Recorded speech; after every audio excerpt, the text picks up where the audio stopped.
안녕하십니까. 오늘 지적의 순간 히스테리 환자. 오늘은 그 막스가 얘기하는 그 징후 개념이 그의 그 사회주의 이론에서 어떻게 드러나는지 그것을 한번 보도록 하겠습니다. 예. 제목은 제가 보편자를 부인하는 특수 요인으로서의 징후 이렇게 제목을 잡았습니다. 원래는 그 원 제목은 상품 형식으로서의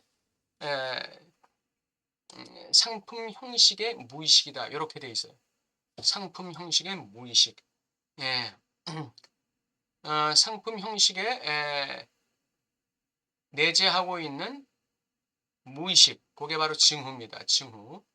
예. 그것은 바로 이 자본주의 사회에서의 이 노동력과 자본과의 관계에서의 관계라는 그 보편자.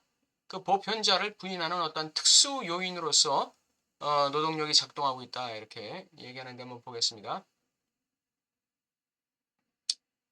상품의 물신숭배에 대한 문제의식 안에 막스는 징후를 발견했다고 락강은 말한다.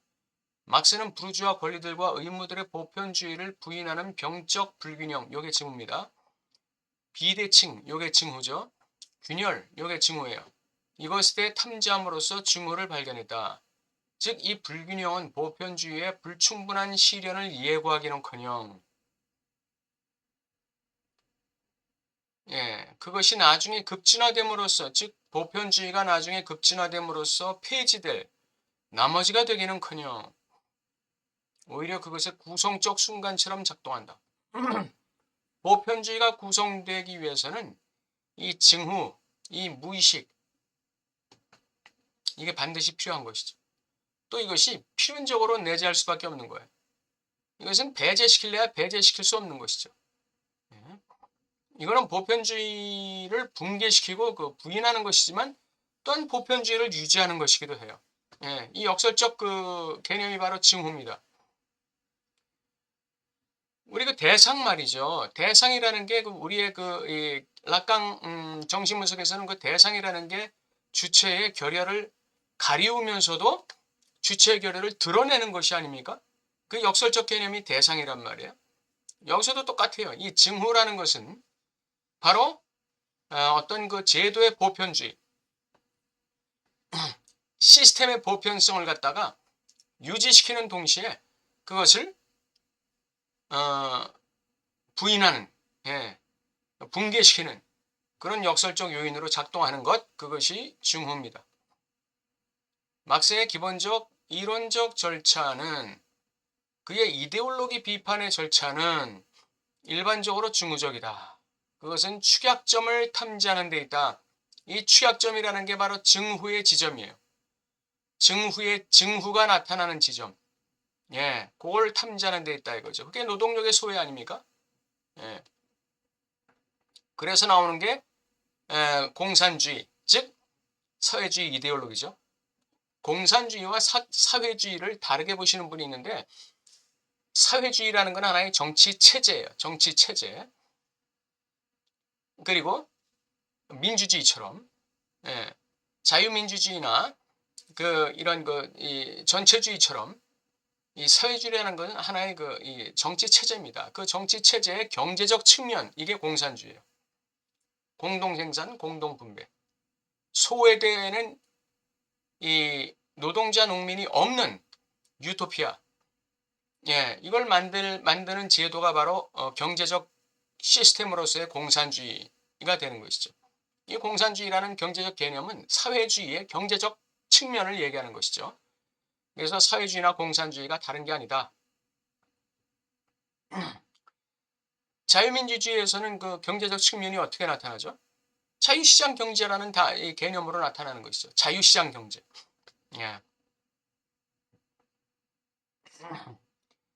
계속 읽겠습니다. 그 축약점이라는 거, 이 자본주의에서의 그 축약점이라는 거, 어쨌든 어떤 주의에서의 그 축약점이라는 거, 그 징후 지점이거든. 징후 지점이에요.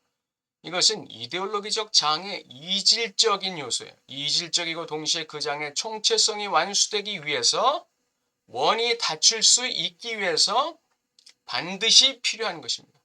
아까도 말씀드렸다시피 증후라는 것은, 이 축약점이라는 것은 어떤 하나의 시스템이 유지되는데 반드시 필요하기도 하지만 그 시스템을 붕괴시키는 그러한 그 역설적 그 요인이 바로 증후죠. 예, 그것을 저는 특수 요인이다, 보편자를 부인하는 특수 요인이다, 이렇게 제목에 다른 것입니다. 자, 이 절차는 따라서 특정한 예외의 논리를 내포한다. 예, 특정한 예외의 논리예요.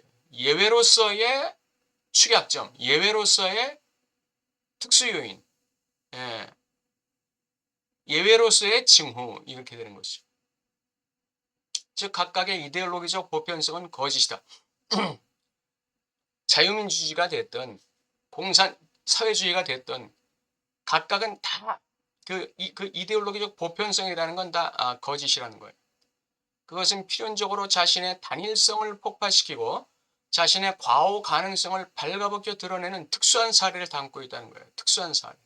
이게 증후의 지점이죠. 증후의 지점, 축약점, 증후, 잉여, 예외, 이런 것이죠. 이걸 다 갖고 있다는 거예요.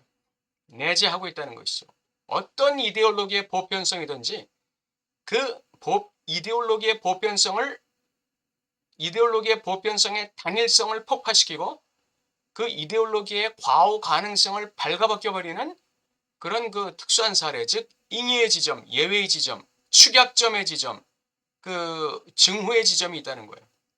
예를 들어 노동자는 자신의 노동력을 시장에 자유롭게 팔 자유가 있지만 일단 노동력을 자유롭게 판매함으로써 그는 자유를 잃고 자본에 예속된다. 왜? 자기가 옛날에 자기의 노동력을 이용해서 상품을 생산했을 때에는 그 상품을 마음대로 시장에 내가 원하는 가격에 팔 수 있었어요. 예. 그 상품의 가치를 절대화시킬 수 있었다는 것이죠. 절대화. 예.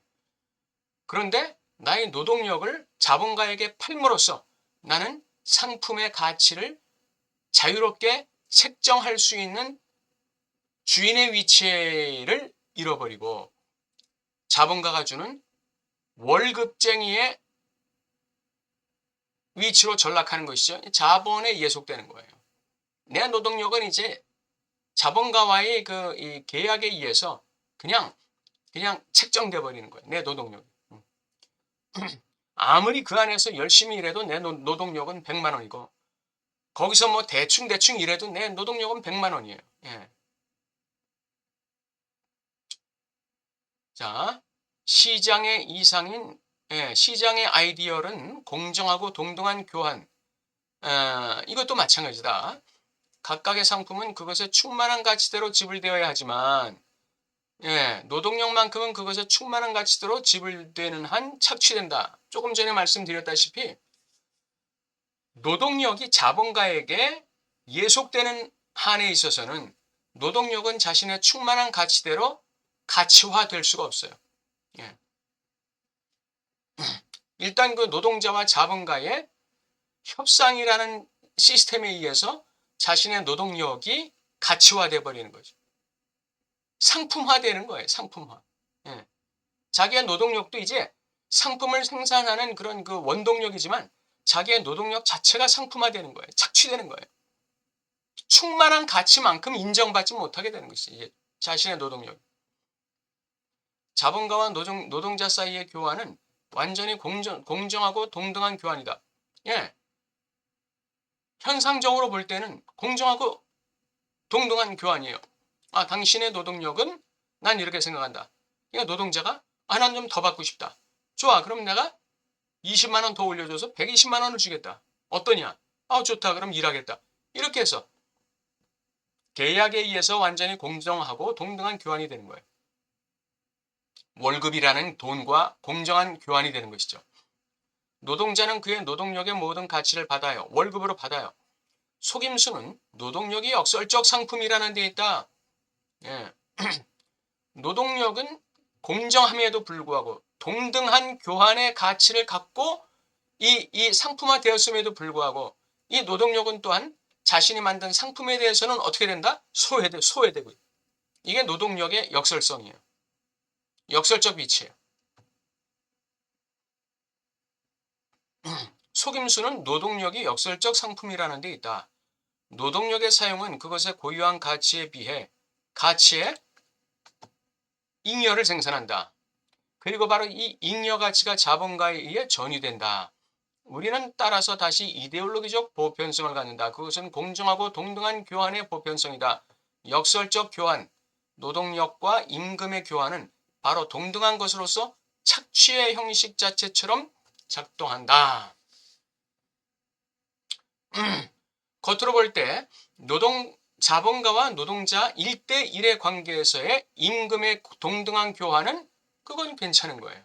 네, 그건 괜찮은데 A라는 노동자, B라는 노동자, C라는 노동자, D라는 노동자들이 개인적으로는 자신의 노동력에 대한 정당한 임금을 받는데 이들이 모여서 함께 어떤 시스템, 공통의 시스템 하에서 노동을 했을 때 거기서 나오는 생산물은 예를 들어서 A라는 노동자가 혼자 일할 때 10개, B라는 노동자가 10개, C라는 노동자가 10개, D라는 노동자가 10개가 나왔다면 따로따로 일했을 때 이들이 함께 모여서 어떤 이 자본가가 마련해 놓은 어떤 생산 시스템이라는 체제 하에서 공동 작업을 했을 때는 10개, 10개, 10개, 10개가 나오는 게 아니라 15개, 20개, 30개, 40개가 나올 수 있다는 거예요.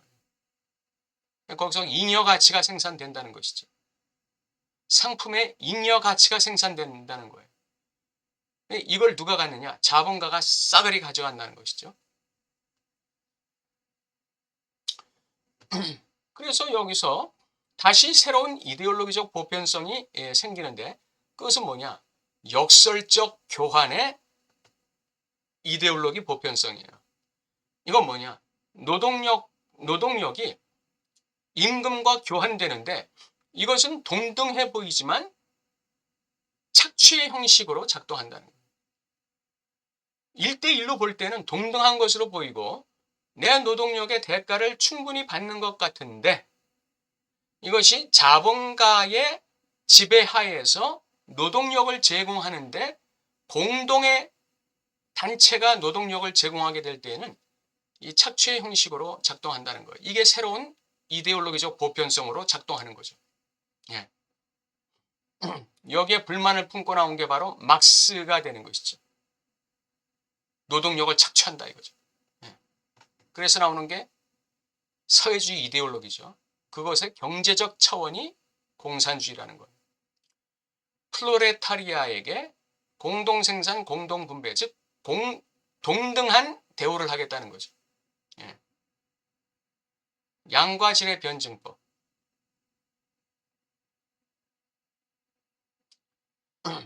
질이 쌓이면 또 다른 질을 만들어낸다는 거예요. 양과 질의 변증법이라는 건 질이 합해지면 또 다른 질이 생산된다는 거예요. 지금 제가 말씀드린 대로 1대1의 질적인 이 임금은 이게 쌓이다 보면은 노동력 잉여 가치의 착취라는 또 다른 질을 만들어낸다는 것이지. 질, 고유성, 보편적 특성이 있다. 우리가 이 보편성의 모든 경우들을 이 질의 모든 양들을 또는 논리학자의 방식대로 표현하자면 이 이해의 모든 확장을 이해하고 통일하고 총체화하고자 하는 순간 다시 말해서 A라는 노동자, B라는 노동자, C라는 노동자, D라는 노동자 각각의 질적 차원에서 보면 동등한 임금, 공평한 임금을 받는데 공정한 임금을 받는데 이것들을 다 합해 놓을 때 이러한 질들이 하나하나의 질들이 합해질 때 총체화될 때 통일될 때 적어도 하나가 필연적으로 거기에 덧붙는다. 그것은 주어진 질의 보편성을 전복시키고 소멸시키는 바로 내적인 것으로서의 역설적 요소다. 이게 바로 뭐예요? 잉여 가치예요. A라는 노동자도 열을 만들고 B, C, D도 다 열을 만드는데 이들이 합해서 총체화될 때에는 이 질의 각각의 질의 보편성을 갖다 공정성을 전복시키는 역설적 요소가 발생한다는 것이죠. 그게 잉여 가치예요.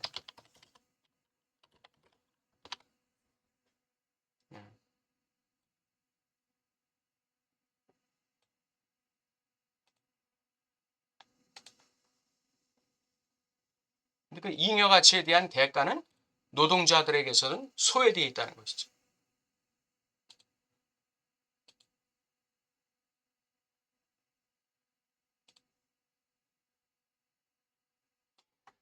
계속 나가겠습니다. 전자본주의 사회, 자본주의 이전 사회, 봉건 사회에서는 생산수단의 소유자들이 원칙적으로 아직 생산자 자신일 때, 노동자들이 생산자 자신일 때, 그것은 수공업적 생산으로 소유자 자신이 노동하고 시장에 자신의 생산물을 판다. 그래서 상품의 절대적 가치를 확보할 수 있는 거예요. 여기엔 착취가 없어요. 시장에서의 교환은 동등해요. 예를 들어서 나는 젖소를 길러서 우유를 짜서 우유를 갖다가 시장에 내놨어요. 그럼 그걸 가지고 비료를 살 수 있는 거예요. 동등한 가치를 내가 그 우유의 절대적 가치에 해당되는 동등한 가치를 다른 것으로 내가 살 수 있는 것이죠. 각 상품은 자신의 충만한 가치대로 지불된다. 그러나 시장을 위한 생산이 보편화되는 순간, 이게 이제 자본주의가 도래된 순간이죠. 시장 경제, 자본을 위한 생산이 보편화되는 순간, 그것이 한 사회의 경제적 구조물 안에서 지배적이 되는 순간, 자본주의라는 경제적 구조물 안에서 이 생산의 보편성이 지배적이 되는 순간 특정한 질적 도약이 도래한다. 예. 즉 시장에 새롭고 역설적인 상품이 등장한다. 그것은 노동력, 노동자들이다. 예.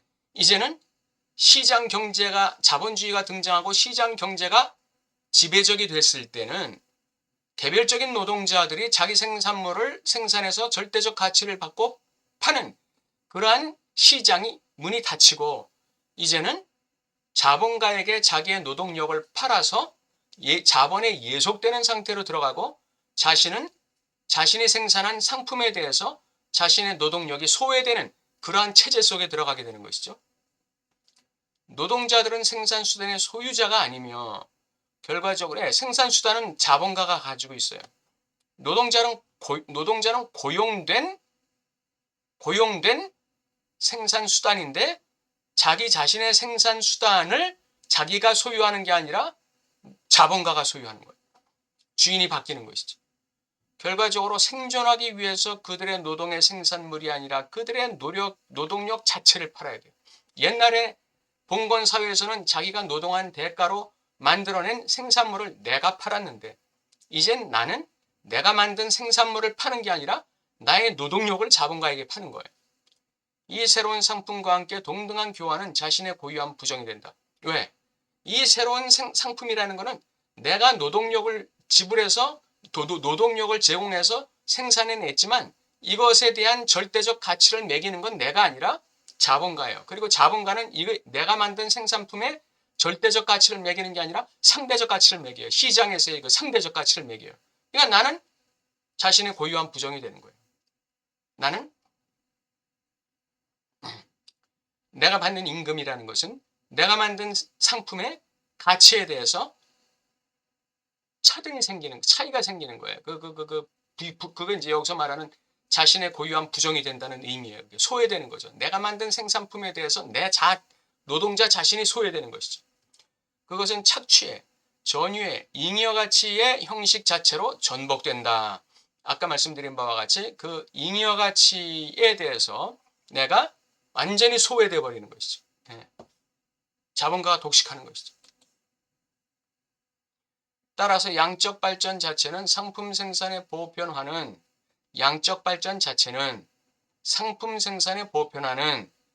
새로운 질을 생산한다.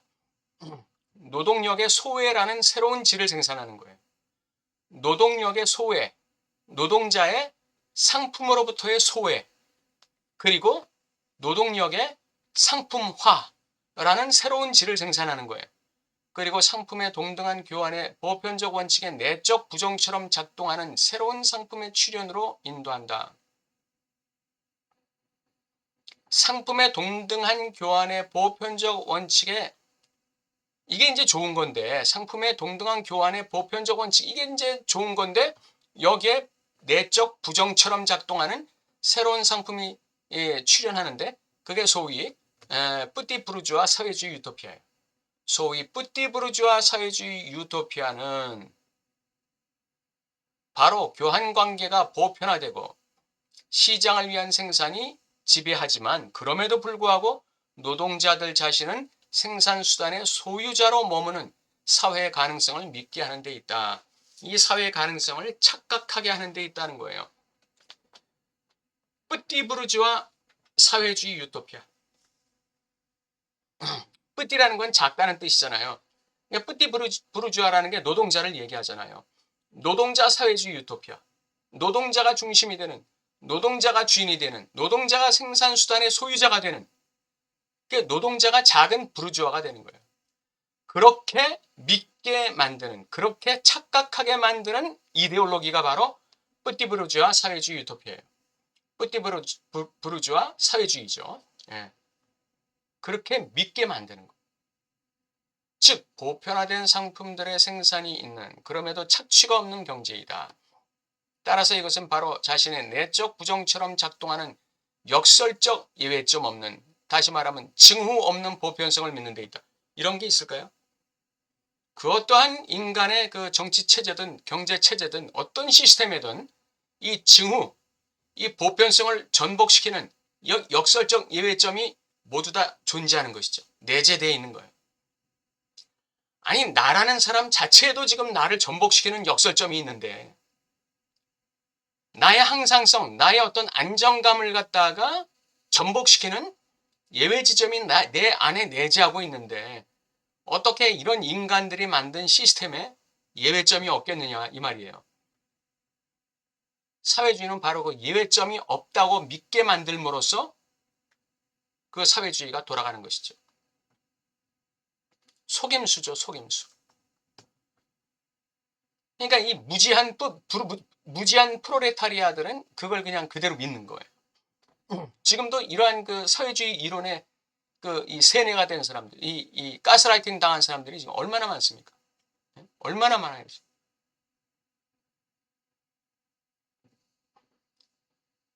헤겔의 합리적 총체성이란 개념에 대한 막스의 비판의 논리가 여기 있다.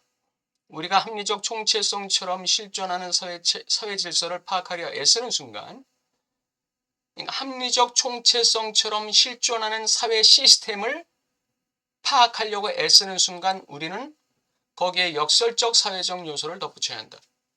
역설적 사회적 요소가 없는 사회적 총체성이라는 건 없다 이거예요. 모든 사회적 총체성이라고 말할 수 있는 체제에는 반드시 역설적, 전복시키는 사회적 요소가 반드시 있다는 것이죠. 그 잉여점, 예외 지점, 역설적 지점. 아까 그 처음에 뭐라고 되어 있죠?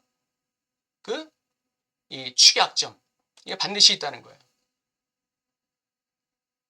그 요소는 이 합리적 총체성의 내재적이며 그것의 징후처럼 작동하고 예외 지점처럼 작동하고 축약점, 잉여처럼 작동하고 이 총체성의 보편적 원칙을 전복시킨다. 예. 그 안에 내재하면서 그 총체성을 유지시키는 동시에 전복시키는 거예요. 이게 특수 요인으로서의 징후의 역설적 위치예요. 막스의 동시대 사회에서 이 역설적 비합리적 요소는 물론 프로레타리아였다. 프로레타리아는 사회주의를 유지시키는 동시에 사회주의를 전복시키는 요소가 됩니다. 프로레타리아들이 자기들이 착취당하고 있다는 사실을 깨달을 때 이 사회주의는 전복되는 거예요. 그걸 믿을 때, 즉 사회주의 지배 당이 주장하는 말을 프로레타리아가 속아서 믿고 있는 한에서는 그 사회주의 공산주의가 유지되는데, 프로레타리아가 그들의 그 위선을 깨달을 때에는 그건 전복되는 것이죠. 프로레타리아는 거기서 이성 자체의 비이성처럼 작동했고 보편적 이성이 자신의 고유한 비이성을 만나는 순간처럼 작동했다. 그러니까 보편적 이성 안에 내재되어 있는 비이성이에요. 이성 자체에 내재된 비이성이에요. 이성의 보편성을 전복시키는 것으로 작동하는 비이성이에요. 징후에 대한 자신의 발견을 막스에게 전가하는 글에서 락강은 봉건주의와 자본주의를 연결하는 지점에서 막스의 징후 개념이 등장했다고 평가한다. 락강도 그 징후, 증상, 징후 개념을 굉장히 강조하고 있잖아요. 이게 무의식이 자신의 욕망을 어떻게 표현한다? 징후를 통해서, 증상을 통해서 표현하는 거잖아요. 증상과 징후, 징후를 좀 이렇게 개념을 구분하는 사람들도 있는데 그냥 같이 보시면 돼요. 그래서 그 무의식이 자신의 욕망을, 자신의 진실을 그 의식에다가 전달시키는데 어떻게 전달시키느냐? 증상을 통해서 전달시킵니다. 행동의 증상, 태도의 증상, 말시의 증상, 무슨 관계에서의 어떤 특정한 패턴의 증상, 이런 증상들을 통해서 무의식의 진실을 의식에 알리는 거죠. 날 좀 알아달라고. 나를 좀 제대로 좀 상징화 시켜달라고. 예. 그래서 무의식이에요. 증상은 무의식이에요. 그래서 오늘 그 상품 형식의 무의식이란 제목인데 제가 그걸 제목을 바꿔서 보편자를 부인하는 특수 요인으로서의 징후, 이렇게 해서 말씀드렸습니다. 예. 이 막스의 그 징후 개념을 가지고 락강이 자신의 증상 개념을 이론화했다 하는 사실 또 우리가 알 수 있습니다. 예, 우리 다음 시간에 또 한 주 뒤에 뵙겠습니다. 감사합니다.